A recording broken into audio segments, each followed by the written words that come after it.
Once again, Charlie, thank you ever so much for taking the time out of your busy schedule. Obviously, first things first, how are we feeling just 2 days from fight night? I feel amazing. I feel exquisite. It's time. The time is here. The time is now. I'm really excited. I'm feeling fit, strong, fast, reactive, supersonic. Like I feel like I'm vibing on a whole different frequency. I feel really close to the Lord and Almighty God and Lord and Savior Jesus Christ. And I've got full faith in Friday night. It's going to be a show-stopping performance. Like I'm in the best place I've ever been in, and stepping foot into that boxing ring on Friday night. This is the best Charlie Edwards ever to step foot into a boxing ring.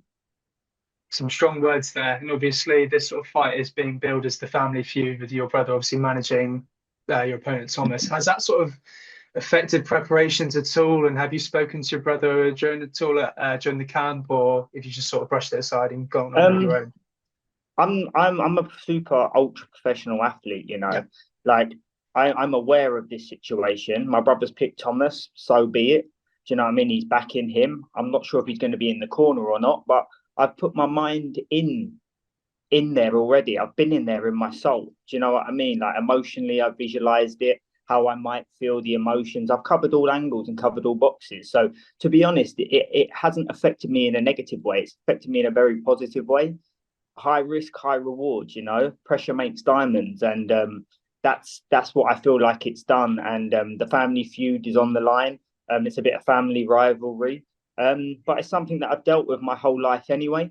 My brother is my little brother. We've been played off each other all the way through our childhood and going into our careers, like to outdo one another. So it's kind of been our life from day dot. Do you know what I mean? So it is what it is. And it's actually inspired me and pushed me to an even deeper level to make sure I do every single last bit right. So yeah, Friday's going to be good. The fight week is underway. We've got press conference soon, and come head to head with Thomas and my brother. But at the end of the day, it's me versus Thomas in that ring. No one can save him. And obviously, you've said as soon as the fight was announced that these are the sort of bouts and showdowns that sort of get the fire burning, and that this Mm. is your biggest fight of your career. Why is that? And how far are you willing to go on Friday night to get your hand raised? All right, it's do or die for me.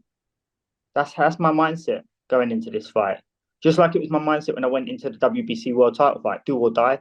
Like I'm fully invested in this. My whole soul's in this, and I want this more than anything. The EBU belt, the blue and gold belt, is a belt I've never had, and it's a belt that's going to add to my legacy. I've won once I win on Friday night. I've won legit titles at flyweight, super flyweight, and bantamweight. That's legacy for me, and I'm in this game now to chase legacy. You know, my biggest dreams and goals is to become a British great, to go down in the history in the legacy books, and on Friday night, that is the step that I need to take, the next step on the journey to become that.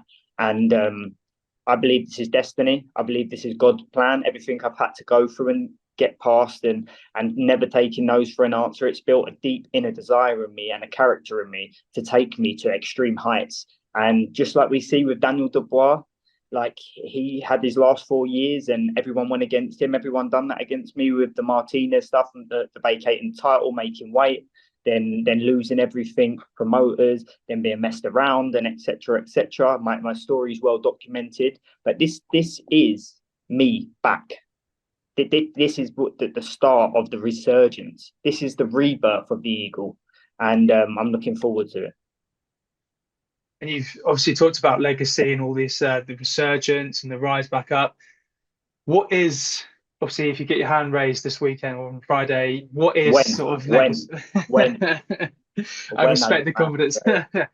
What are the legacy fights going forward? How do you obviously want to become a British great? How do you do that? What are the fights to sort of put your name on the map globally and make you go down as a British legend? Listen, there's all well and good talking about that and looking past and thinking that. I am fully focused on Friday night. I'm not the guy to slip up. Just like in my gorgeous Ori fight, I was fully focused, fully invested, leave no stone unturned. So that is what I've done for this fight. However, I believe I can be a multi-weight world champion. That's the dreams that God has put into my heart and into my soul and into my belief system.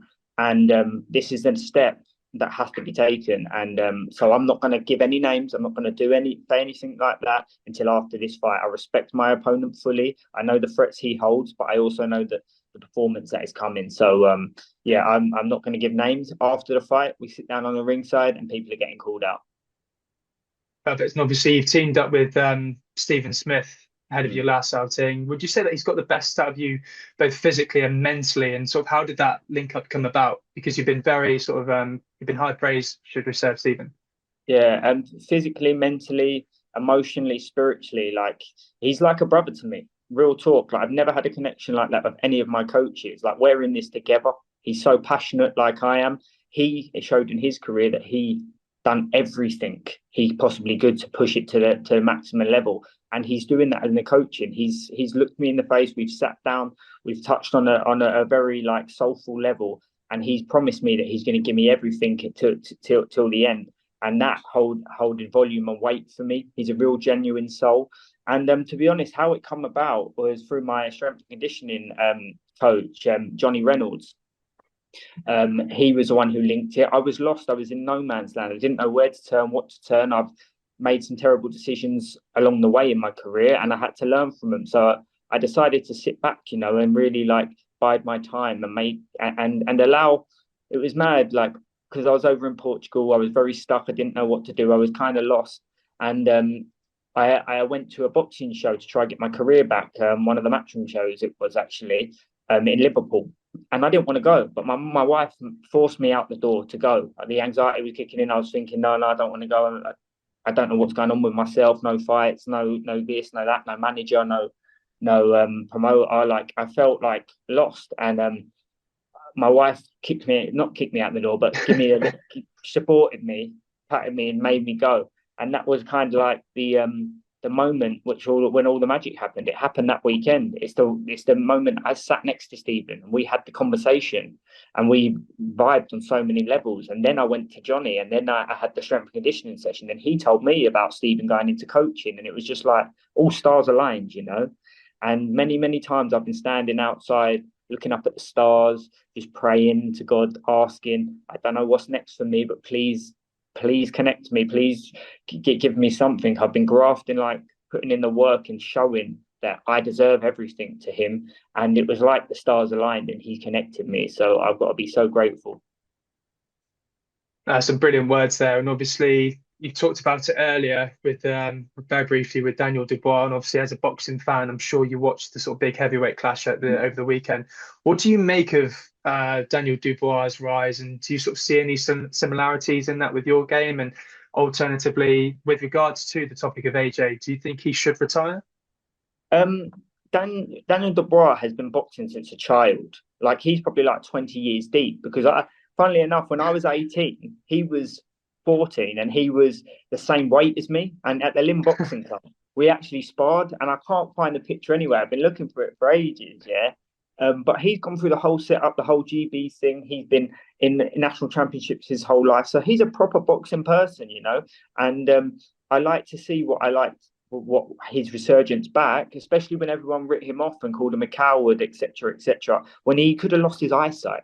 Like this boxing game is no joke. When health's on the line and you're putting yourself on extreme conditions, it's life threatening. So it was good to see him come back. But then again, my heart bleeds for Anthony Joshua. Like I'm a good friend of him. I travelled the world with him. We shared rooms everywhere in international tournaments. But sometimes it's a passing of the torch moment. We're in this game. AJ's 36 now, I believe. Daniel's a younger, fresher man coming through, probably into the prime years of his career, and it just happens. The heavyweight boxing, the start was terrible. Let's be real. That punch changed everything. I don't know the tactics behind it, but come out with a low lead hand and chin in the air. It just didn't. It didn't. I didn't understand it. However, do I think AJ should retire? Absolutely not. He should definitely have a rest and take some time to reassess his things and actually pick what he wants and not be pressured into anything from anyone else. But I would like to see him have a comeback after a little rest. And he's been busy, hasn't he? Non-stop camp fights. He gets dragged all around the world, doing his modeling stuff. He's got businesses. He's got probably got real estate. He's probably got loads of stuff going for him. So it's hard to put your full focus and energy at his heights. So maybe he just needs to reassess, and I'm sure he'll come back and stronger. But again, like failure is what we need to all go through in life to Mm. grow and develop into a stronger character, stronger person. Like it's about taking the chances, taking the shots, and continuing to rise. And I just hope and pray that the British public um, actually support AJ and get behind Yeah. him, because we're seeing a lot of memes going about and a lot of like hateful stuff towards him, and it's sad. It's sad because he's put British boxing on the map, and Mm.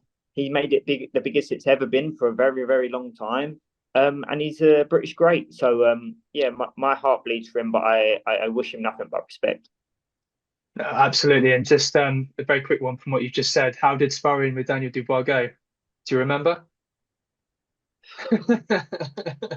I do remember that, like, even when he was 14, like I was Yeah. 18. Like obviously I'm not a big guy. He was a big kid, but like he was a phenomenal talent back then. Like give me some Mm. good rounds at that age. And I was a GB athlete. So he was always destined for greatness, you know.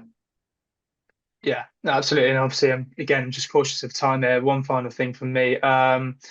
Again, on the topic of boxing, or should we call it boxing, November, we've obviously got the return of Mike Tyson, Jake Paul. From your sort of standpoint, do you think that fight should be going ahead, and what are your sort of thoughts on it? I don't particularly think it should be going ahead. But money talks in the mad Mm. circus we're in, you know, like people want to see me and my brother fight. Do you know what I mean? It's ridiculous. Like, but that's because it's entertainment. It's because it gives someone to attach to something that is a bit of fantasy, because it is a Mm. fantasy. Like Mike Tyson's like 50 years of age.